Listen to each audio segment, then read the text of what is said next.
kicked off. So, Brandon, please take it away. All right. Thank you, Hannah. Hello and welcome, everyone. My name is Brandon Webb, and I'm the National Veterans Training Institute lead for the Department of Labor, Veterans Employment and Training Service. Thank you for joining us for this critically important webinar on veteran suicide prevention. I'm an Air Force veteran, and the information you are about to hear hits very close to home for me. And because you are here and tuned into this webinar, that means that preventing veteran suicide is important to you as well. So let's get started by me introducing our presenter for today's webinar. So we have someone very special with us today. We have Lily Mells, who is a licensed clinical social worker and a board certified diplomat in social work with over 20 years of experience. She has worked in various capacities to include child abuse, domestic violence, and substance abuse. Lily is an Air Force veteran, yes, and has served as the Director of Psychological Health for the Virginia National Guard. Lily has been with the Department of Veterans Affairs since 2013, working in suicide prevention. Currently, she is the Education and Training Program Coordinator at the Office of Mental Health Suicide Prevention at the Veterans Affairs Central Office. Lily is currently working on projects to include a resource toolkit for the Guard and Reserve, a safety plan for a PTSD app, and training for the Customs and Border Protection and NASA. Lily, it's all yours. Good morning, good afternoon, where you're at. Thank you, Brandon, for the introduction. And yes, I am an Air Force veteran. Go ahead, Air Force. I'm excited to be here and share this information with you all. And so I do want to go ahead and get started. I am going to turn off my camera. We've been having a little bit of bandwidth problems. And then when we get to the Q&A, I'll turn it back on. So let's go ahead and get started. So before we actually get into the presentation, one of the things I like to tell you all is that, suicide can be a very difficult subject for some. So if you need to step out of the room, you can do that, take a break. We will have a crisis number available if you need to talk to someone. So my very first question for you all, get ready to type in the chat box. Do we have any military folks in the house? I know you're helping veterans, but I want to know which branch of service. So do we have any Army folks in the house? Just type in the chat box if you're Army. Okay, I see some Army. I see some Army. What about some Navy folks? Anybody from the Navy? I didn't get to the Marine Corps yet, but Navy. Prior Navy, great. What about our Marines? Go ahead, U.S. Marine Corps. Any Coast Guard? Great. What about the Guard and the reserves? Air National Guard, Army National Guard, and our reserves. Okay, and last but not least, my brothers and sisters in the blue. What about my Air Force brothers and sisters? Here we go. I see some Air Force. We catching you, Army. Okay, great, great. So one of the reasons why I like to ask that, just to see who our audience is, because, each branch of the service has its own specialty, and we bring something different to the fight. And so I like to acknowledge everybody, because when I deployed alongside all branches of the service, and I really understand what each one brings to the table. And so I just want to be able to acknowledge that. And you have a deeper appreciation for all the services, especially once you've served alongside each one. Great. So as I said earlier, suicide is an intense topic for some people. So if you need an immediate resource, you can call the National Suicide Prevention Lifeline. Now the new number is 988. You don't even have to dial those 10 digits anymore. It's 988. If you're a veteran or active duty service member, you can dial the same number, 988. Only difference is you just press number 1 and you'll get a veteran responder. If you just dial 988, you'll just get a civilian responder, but everybody will be responded to. So you can go ahead and dial that number if you need immediate assistance. Next slide, please.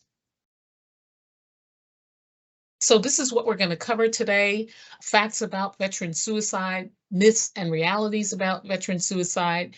This is our VA S.A.V.E training, which is really a gatekeeper introductory suicide prevention training. And then I'm going to go over some resources that you guys can use and take back to your offices and help some veterans. Next slide, please.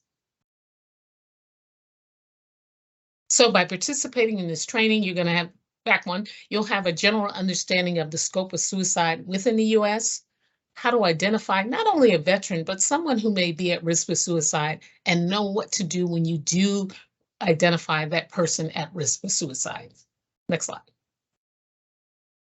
So now I have another question for you all.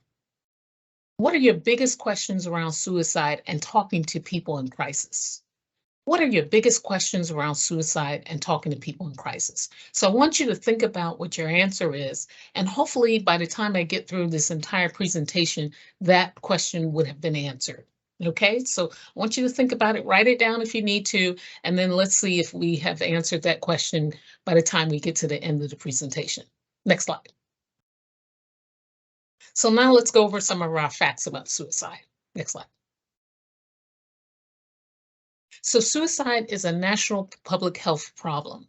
Now, as far as the VA is concerned, it's a national public health crisis. You know, there are more veterans dying each day, and also the numbers are rising within the general population as well.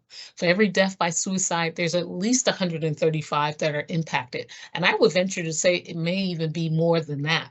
When you think about the individual, their family, their friends, their coworkers and colleagues, people that they just associate with. It could be a person in the grocery store that you see every day when you go shopping. It could be your neighbors. It could be community organizations that you belong to. So I would venture to say it may even be higher than 135. But everyone is impacted by it. Next slide. So suicide is a complex issue, and there's no one single cause. If there was one single cause, we probably would have had a handle on suicide by now. But it's often the result of complex interaction of risks and protective factors at the individual, community, and societal levels. So risk factors, what are risk factors, you may ask? Risk factors are those things that overwhelm people. These are barriers, they're challenges. These are things that are likely to increase suicidal behaviors. Okay? Protective factors. What are protective factors? These are things that can offset the risk factors. So these are tools, these are skills, these are buffers that people can use to offset the risk factors. So to prevent veteran suicide, we must maximize the protective factors and minimize the risk factors. So really, we want to increase those protective factors. You want to have more buffers. You want to have more things that you can do. You want to have more tools, more skills that you can use when you get into a situation where you're overwhelmed or in crisis, and know how to use those skills. Okay, next slide. So now I'm going to go over some of those risk factors and protective factors. So let's start with the risk factors. Now, this list that we have here, it's not an all-inclusive list. This is just some of the ones that we have seen more so than not. And I venture to say that this slide could be filled with many more, but we're just going to take a few for today. So risk factor, prior suicide attempt. So someone who's had a prior suicide attempt, it definitely puts them at a greater risk than someone who has not had a suicide attempt. Doesn't necessarily mean that they will go on to die by suicide, but it does put them in that high risk category. Next, mental health issues. So when we talk about mental health issues, all those issues you've heard of, anxiety, depression, bipolar disorder, schizophrenia, all of these things, PTSD, especially when they go untreated. So when we have untreated mental health issues, it definitely puts that individual at risk for suicide. Next, substance abuse.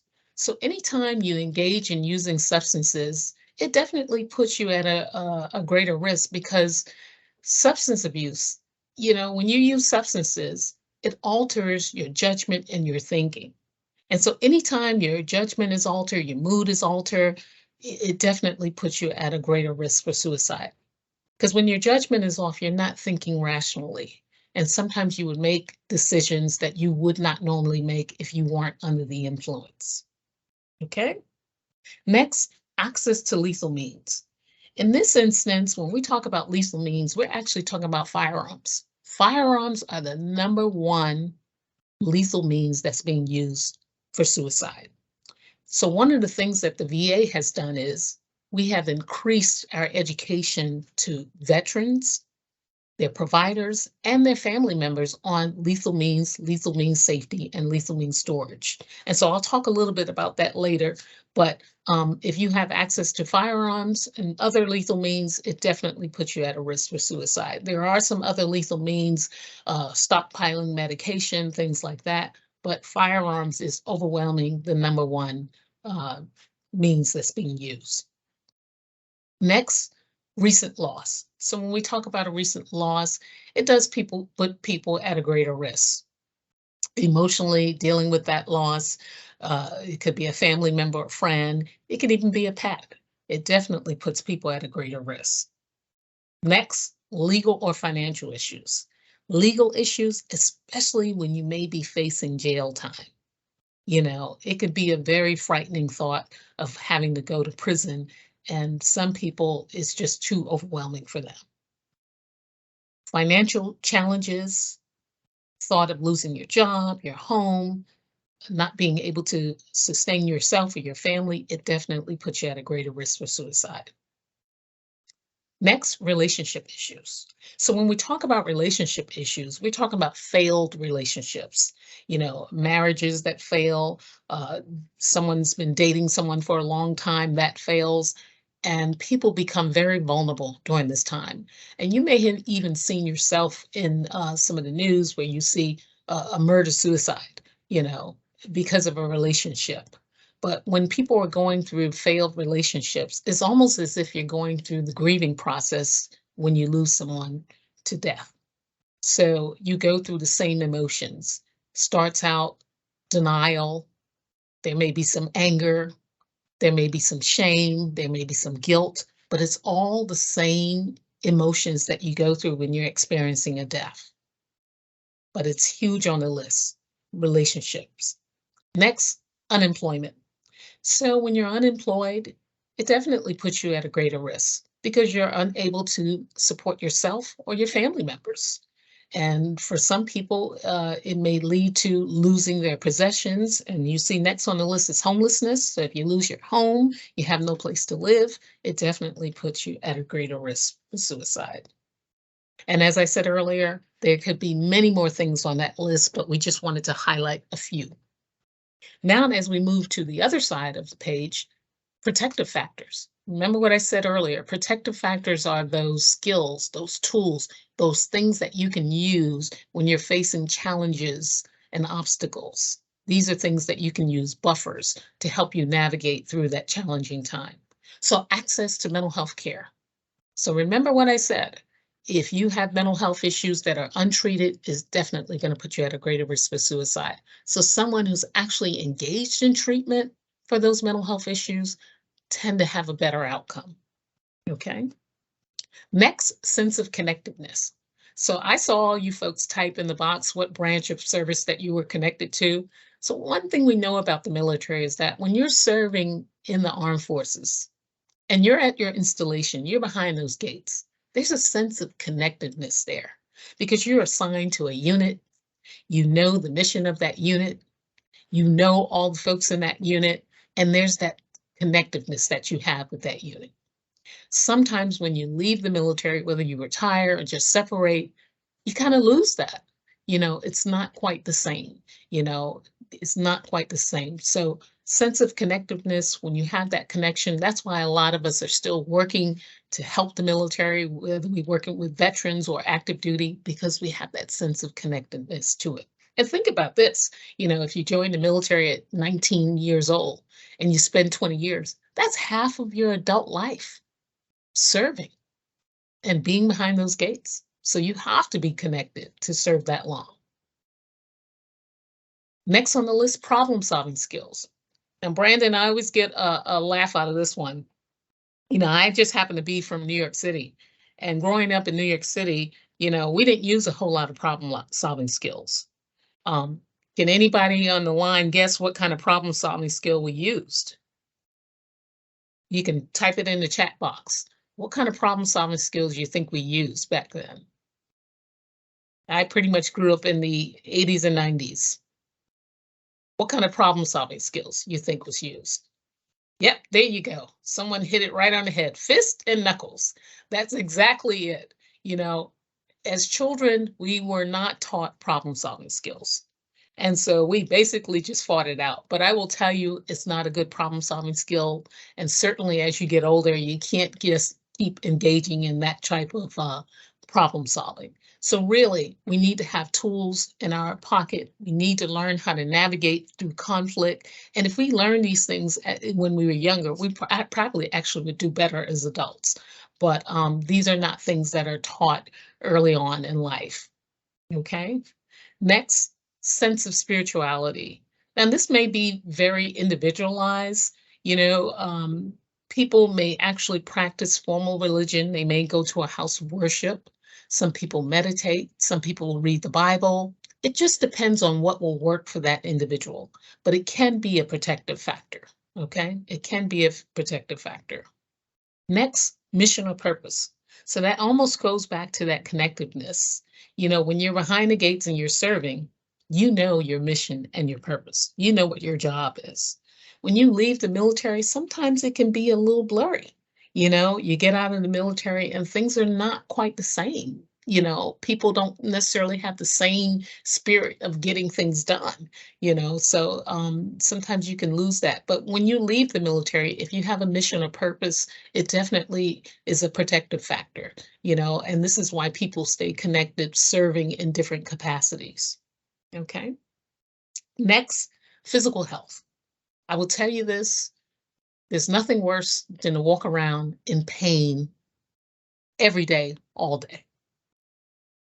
You really need to get treated for those ailments, get checked out, you know, follow-up care. One of the things about serving in the military is that we tend to push through everything. You know, when I served in the military, I had no pain because I pushed through everything. When I got out, I was like, what's happening? Am I falling to pieces? It's because I ignored a lot of things. And so you can't ignore those things. You really have to get them taken care of, because if you don't, they only just progress. And so we just want to make sure that you take care of those ailments and get treated for them. Get treated for them. And it'll definitely put you in a better position. Employment. If you're employed, gainfully employed, it's always a positive. That means that you can support yourself, you can support your family. It's definitely a positive thing. On the flip side of that, if somebody's unemployed, it's very difficult to go home to your children or your spouse and not be able to provide for them. Just imagine if you have a child, you know, and you're unable to provide dinner. It's very hard to look in their eyes and say, I have no money for food. It's very difficult. So if you're employed, it's definitely a positive protective factor. Last, social and emotional well-being. We have to really make sure that we're taking care of ourselves emotionally and socially. That means getting involved in purposeful things, you know, like volunteering or working for organizations that help others in the military. It's definitely good for our well-being. You know, a lot of times we think about, you know, those service members that are still serving and they're dealing with what's going on in today's times. You know, I always want to help. What can we do? What can we do to help them? And so when you serve, whether it's military or just in the community, it definitely is positive for your own social and emotional well-being. Next slide, please. Okay, so now we're going to talk about the percentage of suicide deaths and methods. Now, this slide is a little bit old. The data is being updated, so I apologize for that. But let's, you know, the information is still relevant. So if we look at the methods that are being used, remember what I said earlier, firearms is the #1 method of suicide that's being used. So if we look at non-veteran U.S. adults, almost 48% in 2019 were using firearms. Almost 48%. Now, the next column is veterans. Almost 70% of veterans are using firearms as a means to commit suicide. Non-veteran women, 31%. But look at the veteran women, almost 50% are using firearms. That's astounding, okay? Non-veteran men, 53%. But look at the veteran men, over 70% are using firearms. So what does this data tell us? It told the VA that we have to do much more in terms of educating our veteran population and their families on firearm and firearm safety, firearm storage, because we know it's the #1 method. If you look at the other methods listed, poisoning, suffocation, and other could be, jumping from a height or ramming your vehicle into a fixed object. But if you look at those numbers, they don't even come close. None of the categories come close to firearms. So that told us that we had to do a lot more in terms of education in firearms and providing the necessary tools and mechanisms for people to lock up their firearms. Okay. And so at the bottom of the slide, firearms accounted for over 70% of male veteran suicides in 2019, and that was up since 2018. And almost 50% of female veteran suicides in 2019, and that was up from 41% in 2018. So there's still a lot of work to be done. Next slide. So what does lethal mean safety? So this is what the Department of Veterans Affairs is foot stomping. This is what we're educating people on. So lethal means safety. In the context of suicide prevention, its safe storage of lethal means is any action that builds in time and space between a suicidal impulse and the ability to harm oneself. So I'm going to say that again. It's any action that builds in time and space between a suicidal impulse and the ability to harm oneself. So when we talk about that action, that builds in time and space, it could be a lockbox. It could be a safety lock on the gun. It could be, our crisis numbers on pillboxes, those kind of things, crisis numbers on the lockbox for the gun, the safe, anything that builds in time and space between that impulse and the ability to act. So effective lethal means safety education and counseling, it's collaborative and veteran-centered. So one of the things we learned is that, a lot of our veteran providers, our physicians and nurses, some of them have never handled firearms. And so we had to do better in terms of educating them and what firearm means to a lot of people here in America. Some people won't depart with their firearms. And so educating them and changing the way we talk about firearms. Because one of the things that the VA did in the past was if someone was suicidal, had thoughts, had a plan to harm themselves, and we knew that they had a weapon, immediately we called the authorities and had that weapon confiscated. Okay? One of the things about doing that is that then people realize, well, if they're going to confiscate my weapon and never give it back, then I'm not going to say that I have a weapon. So that's what began to happen. So we realized that we had to meet people where they are.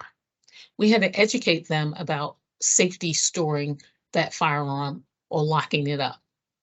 And so in doing that, if someone was in a crisis, we would request that they lock the weapon up, give the key to a trusted family member or friend who was over the age of 18, and that they can get that key back once they got through the crisis. And what we found is that that worked better than just confiscating the weapon completely. Okay.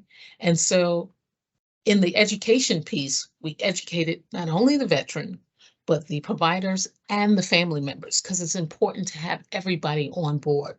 So lethal means safety. It respects the importance role that firearms and medications play in a veteran's life, and is consistent with their values and priorities. So that's one of the big things that we figured out and was able to collaborate with the veteran in getting this information to them. Next slide, please. So most suicidal crises are brief. The time from the decision to action is usually less than 1 hour. And so here you can see what the research has said. When it's less than 5 minutes, it's about 24%. Less than 20 minutes, 48%. And within an hour, 71%. So our goal is to intervene as quickly as we can before that person acts on that impulse or action. Next slide. So lethal means safety, it does work. Reducing access to lethal suicide methods is one of the few population level interventions that has been shown to decrease suicide rates. And about 90% of people who survive a suicide attempt do not necessarily go on to die by suicide. So if we can collaborate with the veterans, their providers, and the family members ahead of time, we more than likely have helped them survive a suicidal crisis. And we more than likely have prevented it for the rest of their lives. So that's our end goal, to prevent it from the rest of their lives. Next slide. Suicide is preventable. So now get ready. I'm going to ask you guys some questions, and I want you to drop your answers in the chat box. Next slide. So common myths and realities. Next slide. So I want you to type in the box whether this is a myth or reality. People who talk about suicide are just seeking attention. Is that a myth or reality? People who talk about suicide are just seeking attention. Okay, I see several myths. I saw one reality. Okay, you guys are on it. Next slide. It's a myth because no matter how casually or jokingly said, suicidal threats should never be ignored, and they may indicate serious suicidal feelings. So someone who talks about suicide provides others with an opportunity to intervene before those behaviors occur. Okay, so let me give you an example of that. Let's say your friend John, he works down the street from you. You guys decided, hey, we're going to meet up for lunch. John is going through a divorce. And so John says to you, I'm going through a divorce. I may lose my house. Now I got to fight for visitation. This lawyer costs so much money. I'm just over it. I can't take it anymore. I should just, jump in front of that bus. Okay. Now, John may not actually have a plan or intent to jump in front of that bus, but clearly he has shared with you all of these things that are going on, and he's telling you that he's overwhelmed. And so clearly he needs some sort of intervention for help. Okay, next slide. Next question is, the only one who can really help someone who is in a suicidal or mental health is a mental health counselor or therapist. The only one who can really help someone who is suicidal is a mental health counselor or therapist. Is that a myth or reality? Okay, I see a lot of myths, a lot of myths. Great, great. Next slide. So special training is not required to safely raise the subject of suicide. So helping someone feel included and showing genuine heartfelt support can also make a big difference during a challenging time. I will tell you, I've been in this business for a long time, and many people just want to be validated. If we would just listen, allow them to vent a little bit, because most people know that there's not one thing singularly that you can do to change their situation. And so if you at least validate them, allow them to share what's going on with them, you have gone a long way by doing that, a long way. Next slide. Okay, so now I'm going to go over to the steps of VA S.A.V.E. So next slide. So VA S.A.V.E. is going to help you act with compassion. It's going to help you be able to identify warning signs of suicide. And it's going to help you react when someone is in crisis, how to help them. How do you help someone who's in a suicidal crisis? So we're going to go over signs of suicidal thinking that should be recognized. Ask the most important question of all. So I'm going to ask you guys right now, do you know what the most important question of all is? Type it in the chat box. What's the most important question of all that you should ask a person who's in a suicidal crisis? What's the most important question of all? Come on, guys. Somebody type in the box. Okay, I see Now, I'm not going to answer that question yet. I'm going to go on, and then when we get to A, I'm going to answer that question. So V, validate that person's experience. E, encourage treatment and expedite getting help. Okay, next slide. So S, signs of suicidal thinking. So you want to learn how to recognize these warning signs. Hopelessness. We see a lot of that, especially in our veterans who are struggling, feeling that there's no way out of their situation. Okay. Anxiety.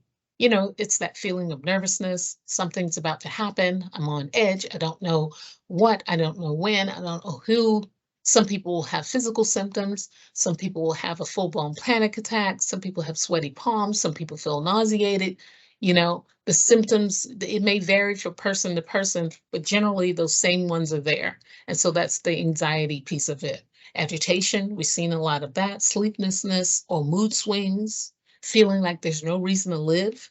Okay, so these are part of the warning signs, feeling like there's no reason to live. Rage or anger. And usually when we see the rage and anger, is usually a mask for something else. And it's usually a mask for mental illness. When we pull back the layers of rage and anger, we probably can find some anxiety. We probably can find some depression in there as well. Okay. Engaging in risky activities without thinking. And this could be a variety of things. You know, I've seen people on motorcycles driving at high rates of speed, no helmet on, weaving in and out of traffic, you know. And sometimes when people are at that point, they just do things that they would not normally do because they're not thinking clearly. Okay. Increase in alcohol or drug use. Okay. We've seen a lot of this, especially when people are depressed, because somehow they think that, you know, if I get drunk, you know, maybe I won't have these problems. I don't have to feel this way. The problem with that is once you just sober up, the problems are just magnified. Okay. They don't go away. Okay. And then when you're under the influence of alcohol and drugs, your judgment is off. You're not thinking rationally. Okay. And then withdrawing from family and friends. Next slide. More signs of suicidal thinking. So the presence of the following signs require immediate attention. So thinking about hurting or killing themselves. So when you go back to John, who said, you know, I could just jump in front of that bus. He may not have had a plan or intent, but clearly he's telling you that he's got a lot going on and he's overwhelmed and he needs some help. Okay. Looking for ways to die. There's 1,000,001 things that you can do to the 10th power. Okay, so there's always things that people are thinking about. If they're suicidal, what could they do? Okay, talking about death, dying, or suicide. So if someone is constantly talking about it, okay, this is a warning sign and it should be dealt with immediately. Self-destructive or risk-taking behavior, especially when it involves alcohol, drugs, or weapons. And we have seen it. People are getting high, people are drinking, and, you know, they may own a weapon. Oh, you know, maybe it's time for me to clean my weapon. And then all of the other stuff starts to kick in. Maybe I should just use my weapon, you know, because they're thinking irrationally. Okay. Next slide. So asking the question, know how to ask the most important question of all. So I saw quite a few answers in there, but I'm going to give you the answer right now. Next slide. This is the question and how you want to ask it. Are you thinking about killing yourself? So I saw some answers saying, are you thinking about harming yourself? You know, how can I help you? If you have identified the warning signs of suicide in a person, you want to ask this question and you want to ask it this way. Are you thinking about killing yourself? The reason we ask this question this way is so that there is no miscommunication about what I'm asking you. See, because if you ask me, are you thinking about harming yourself? Well, you know, harm could mean a lot of things for a lot of different people. You know, you could burn yourself with a cigarette and harm yourself, you know. But if I say, are you thinking about killing yourself? That's either yes or no. That's either it's going to be one or the other. There's no deviation. There's no gray line. So you want to be able to ask that question that way. Next slide. Now, when you ask the question, there are some do's and don'ts that you want to keep in mind. So do ask the question if you identify the warning signs or symptoms. So just like John was saying, I'm just over this divorce, I could just jump in front of that bus. You go ahead and ask John, John, you got a lot going on here. Are you thinking about killing yourself? And he may say, no, I'm just tired of it. So you want to go ahead and ask that question if you identify those warning signs. You do want to ask the question in a natural way that it flows with the conversation. So you want to make sure when you're talking to John, now John could have said the same thing in a different way. He could say, yeah, I'm going through the divorce. I may have to give up some weekends for visitation. I'm going to have to give up the house. I'm going to have to move into an apartment. This sucks and it's a lot. Now, if you say, John, are you thinking about killing yourself? He didn't quite give that in that conversation. So, he may need some help, but it wasn't like the other part where he said, I could just jump in front of that bus. So you want to make sure that it flows with the conversation, that is natural, it flows with the conversation. Okay. Next, the don'ts. So there are a lot of things to consider that you don't want to do when you're asking that question. So don't ask the question as though you're looking for a no answer. So if I'm looking for a no answer, I'll say, John, you're not going to kill yourself, right? So if I say, John, you're not going to, you have already answered the question for him. So he's not going to answer, honestly, because you've answered it for him. Okay. I'll give you another example of that. So I have a daughter, and she likes to wear these shoes, Crocs, Crocs. For some reason, I'm just very biased. I don't like those shoes. I feel like they're not made for human walking. They belong on the beach, and that's where they should stay. But every opportunity she gets, she wants to put those shoes on. So if I know she's not going to wear those shoes, this is what I'll say to her. Nicole, you're not wearing those shoes today, are you? And because I said, you're not, her answer to me would be, no, ma'am, I'm not wearing those shoes. Because I've already told her she's not wearing those shoes. Now, if I wanted to give her an opportunity to pick whatever shoes she wanted, then I would say, Nicole, what shoes do you want to wear today? And that gives her the freedom to answer honestly. But if I say you're not wearing those shoes today, the answer is no.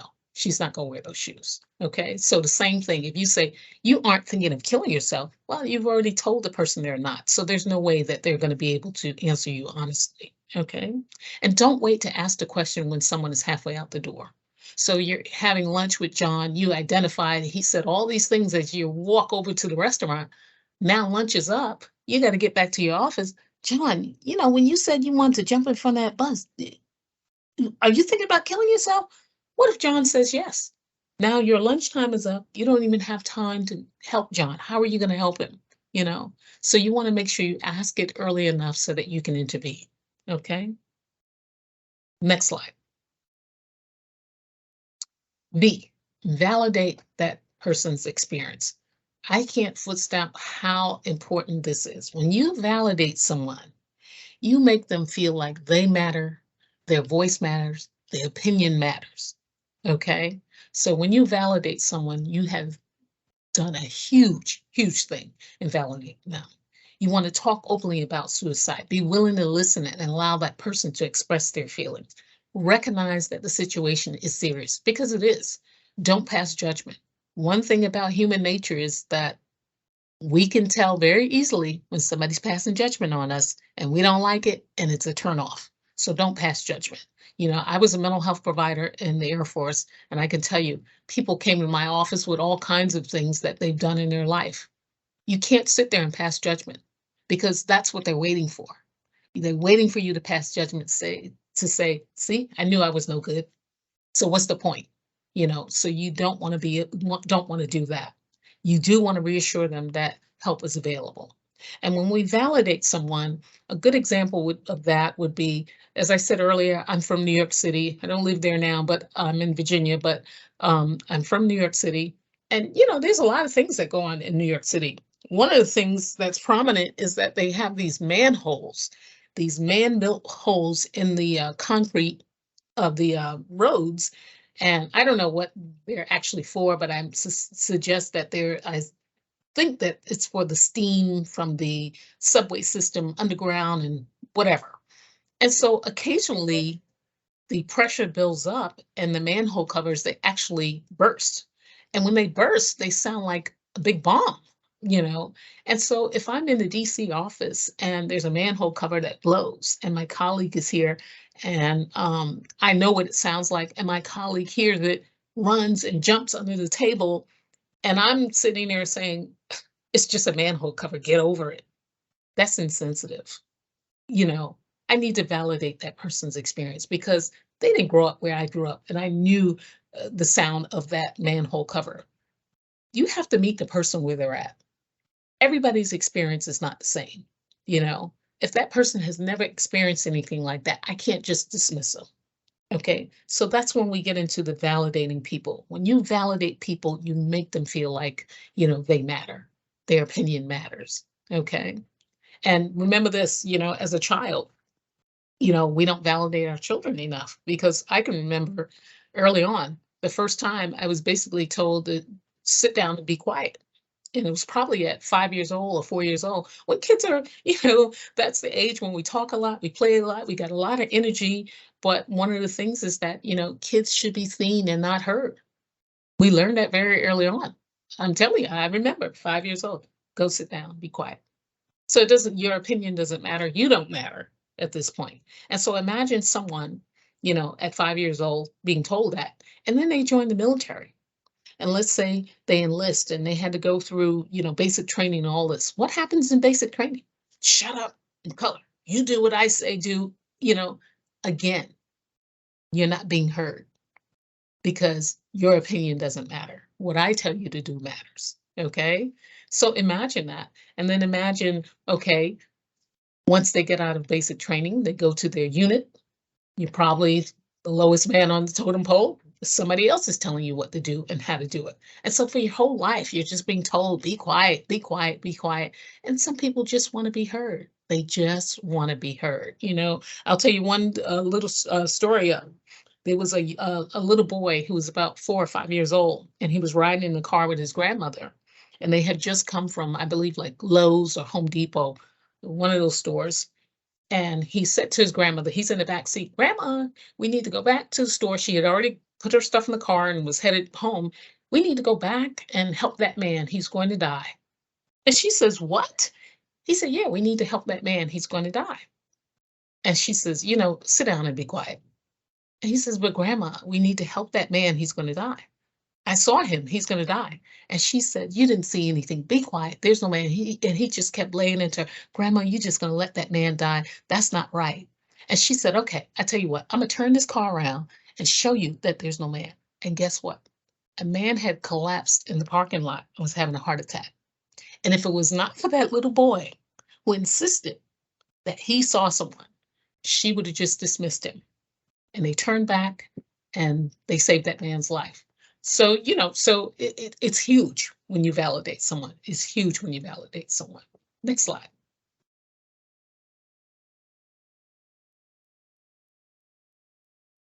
So E, encourage treatment and expedite getting help. So what should you do if you think someone is suicidal? You don't want to keep that a secret. This is not the type of secrets that we want to keep, okay? Don't leave him or her alone.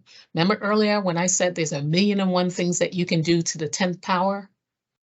You may have a person that's in a room that you think is empty. Believe me, I've been around a long time. We've seen people use all kinds of things. So don't leave that person alone, okay? Try to get that person to seek immediate help from his or her doctor or the nearest emergency room. Call 911 if you have to. Reassure them that help is available because help is available. You can actually call the crisis line. Remember I said that new number is 988. You don't have to dial those 10 digits anymore. So it functions just like 911, dial 988. And it's to help people, especially with those cell phones who don't have minutes and things like that, you can still get 988. And so for veterans, they would press number 1. Everybody else, just hold the line and you'll get a responder.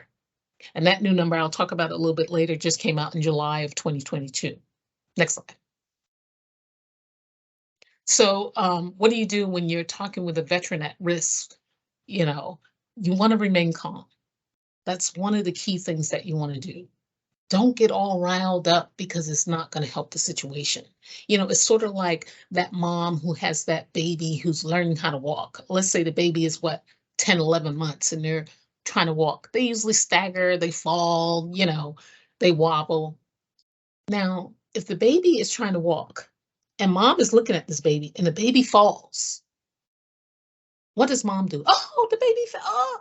The baby looks up and starts crying because they're reacting off of mom. That baby falls and mom turns the other way like she doesn't see it. That baby will look, take its cue, and get up and try and walk again. So that's what we want to do. We want to remain calm in the situation.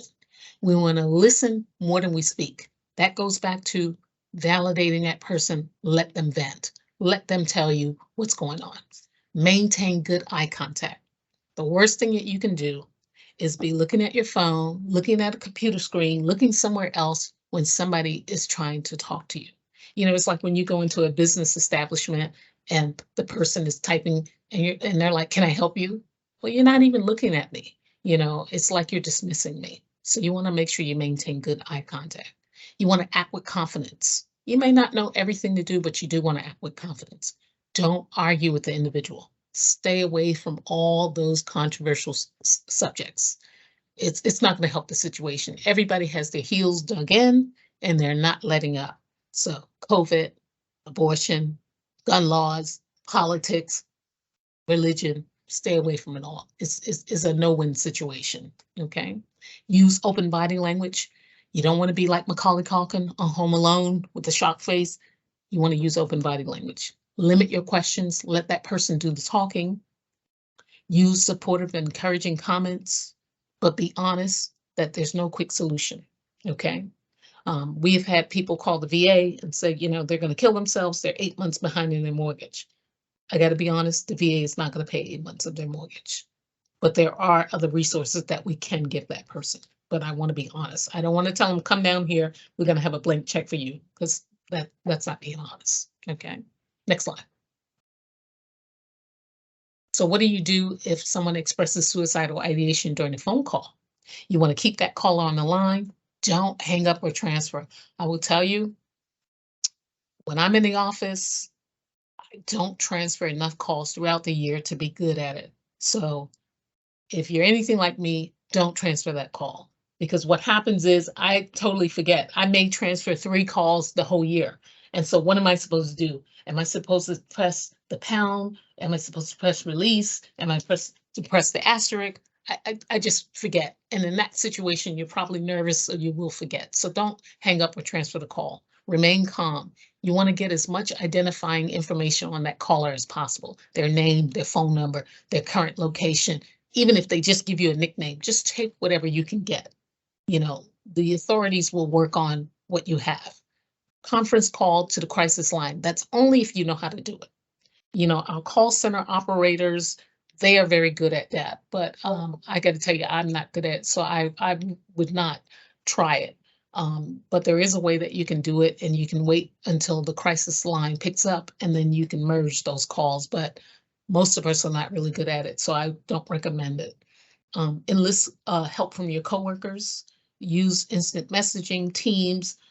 In my office, most people have their own personal cell phone, and then they have a government cell phone, so we can text people on the government cell phone. If you have Microsoft Teams, if somebody's light is on, red or green, that means they're in the office or they're working, they're online, message them. You can message a few people until somebody answers you, okay? If the caller disconnects, you want to call them back immediately. If no answer, you want to go ahead and call 911, tell them that you were on the line with someone and you got disconnected and you just want a welfare check.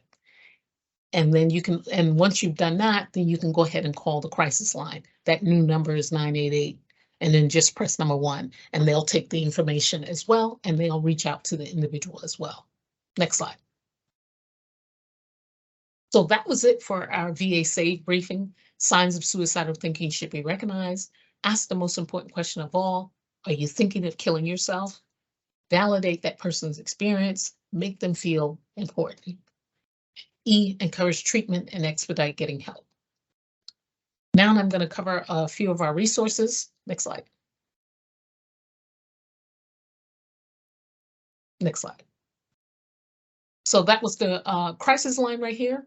The crisis line, we actually have 3 locations. The first one was Canandaigua, New York.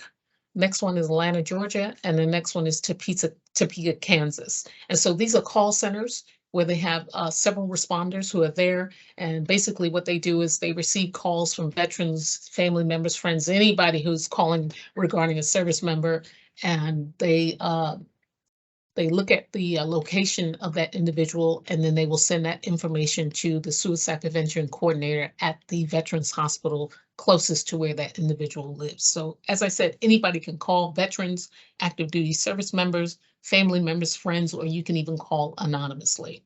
Next slide. So 988, this is the Veterans Crisis Line new and easy number. Just very simple, acts just like 911, 3 digits and you're in. It came into law in 2020, the National Suicide Hotline Designation Act, 988, which is a 3-digit number. However, the 10-digit number will still be in effect because it's going to take a few years to get each state on board and all of the telephone service carriers. But it did go in effect July of 2022. And so now people are start using 988, which is great. I think that was a huge, huge plus for people in crisis. Next slide. So this is the crisis line. It stood up back in 2007 and has been going strong since.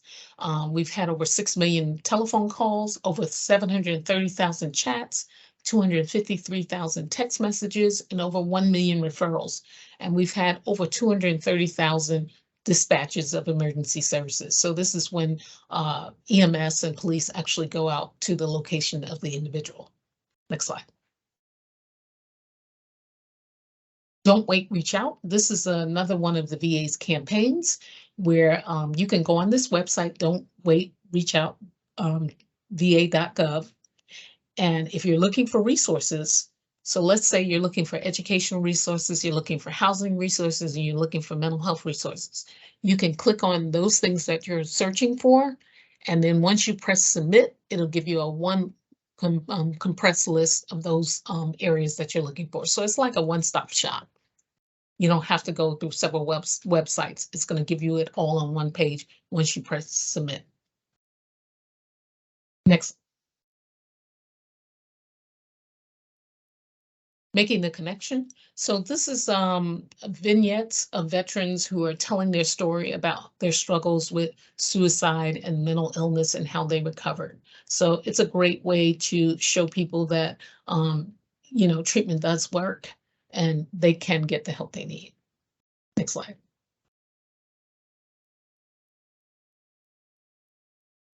Okay, National Sports and Shooting Foundation and American Foundation for Suicide Prevention VA partnership.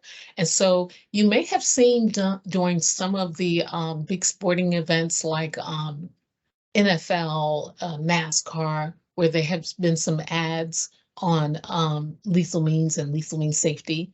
And so this is a good thing. They actually pass out some of our crisis line cards. So it's really good, really good. Yep. Next slide. And I see someone had asked a question about 988. Yes, it's hashtag 988. So you press the number sign in 988. Okay. Practice safe storage of firearms and medication and other lethal means. So this is some of the work that we're doing, keepitsecure.net, educating veterans and providers and family members on safe storage of firearms, medication, and other lethal means. Next slide. This is more of the lethal means safety resources. And so going out to family members and veterans as well, because medications are listed in there as well. Next slide. This is some of our mental health mobile apps. These are all free. You can just go on your phone and your app and search through the apps. One thing I do suggest is that if people are going to use the apps, use it in conjunction with your therapist. It's not made to be just, this is my only source of help. Usually people use it during their off week from their therapist. So if they see their therapist every 2 or 3 weeks, the off weeks, they're going to use the apps. but they're good apps. Next slide. This is the safety plan, PTSD safety plan, mobile safety plan. This is one that I worked on. And so basically, you can do a safety plan on your telephone, which is awesome for people in crisis, because instead of having a written safety plan, they can pull it up. And when they're in crisis, they can use those tools and buffers to get through the crisis. So it's a good thing. And if you go on our PTSD page, you'll see that too. Next slide. Coaching in the care. So coaching in the care, this is a program where they will help family members coach veterans into getting care. We have some people who just refuse to get care. So they can talk to the family members, and they can actually talk to the service member themselves to help them get care. Next slide. Postvention resources.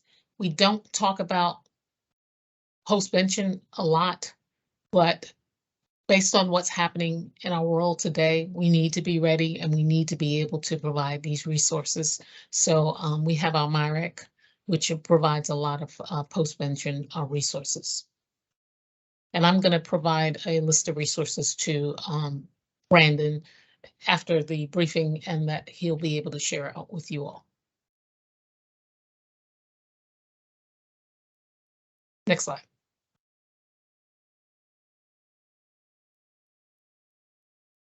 Psych Armor, this is one of our partners.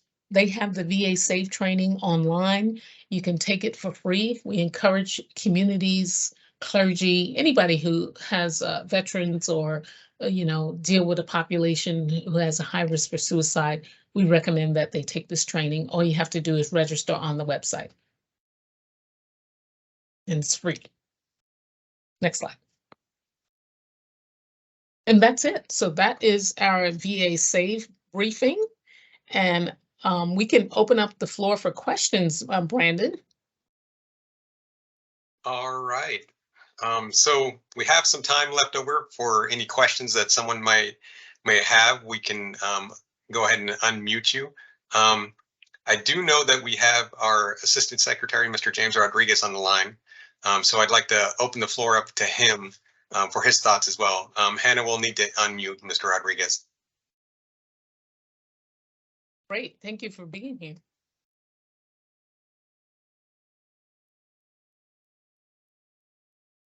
I'm scrolling down to unmute him right now, and then I will.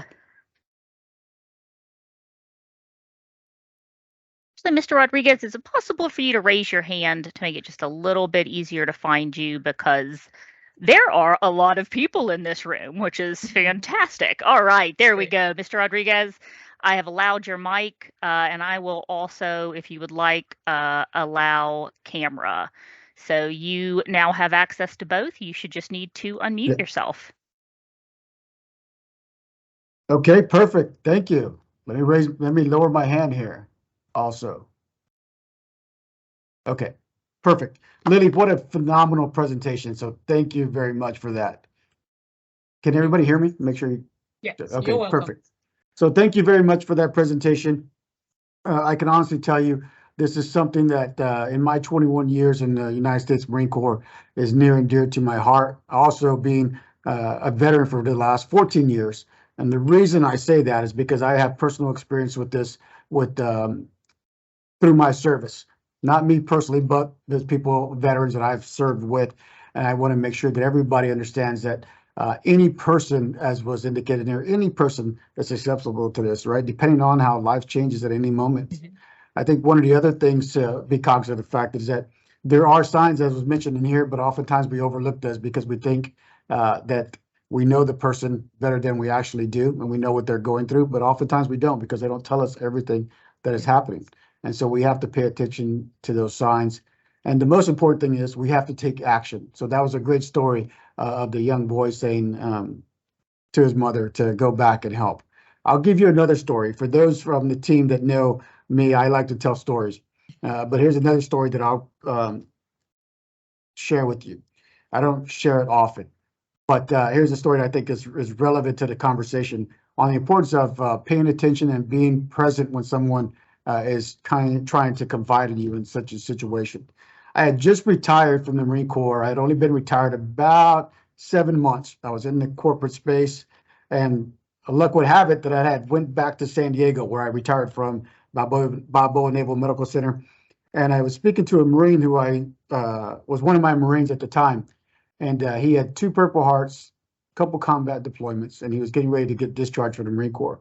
And at the time, he was really excited because he was going to go try something new. He was going to start his own business, and he was moving back to Texas from San Diego. But I remember that he did have some depression that he was being treated for while he was on active duty when I was there. And then when I retired, he was still there. So anyway, I spoke with him. I said, hey, here's my card in case anything ever comes up and you just want to chat. Things can get hard when you make that transition. If you ever want to chat with somebody, here's my card. And he said, okay, thank you.